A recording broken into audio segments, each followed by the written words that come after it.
মৃত্যুর স্বাদ গ্রহণ করতে হবে। সূরা আলে ইমরান এবং আম্বিয়াতে আল্লাহ তাআলা সুস্পষ্টভাবে উল্লেখ করেছে। আজকে আমানুল্লাহ আমান কেমন লোক ছিল আপনারা সবাই জানেন, একটা উদার প্রাণের লোক ছিল। আমরা বহু মানুষ দেখেছি, কিন্তু এই ধরনের মানুষ এত ভালো, এত সৎ, এত মানুষের পরোপকারী লোক খুব কম ছিলেন। বক্তব্য দীর্ঘায়িত করব না, শুধু এইটুকু বলবো, আমরা তো মুসলমান, আমাদের ভুল ত্রুটি থাকতে পারে, আমরা মানুষ। তো যদি কোনো ভুল ত্রুটি করে থাকে দয়া করে আল্লাহর রাস্তে মাফ করে দিবেন। এই লোকটা সাদা মনের মানুষ ছিল, অত্যন্ত ভালো মানুষ ছিল। আল্লাহ যেন তাকে বেস্ট নসিব করেন।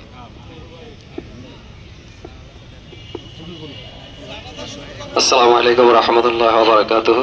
আলহামদুলিল্লাহি রাব্বিল আলামিন ওয়াসসালাতু ওয়াসসালামু আলা অ্যাডভোকেট মাসুদ খন্দকার। বিসমিল্লাহির রহমানির রহিম। সম্মানিত মুসলমান বৃন্দ,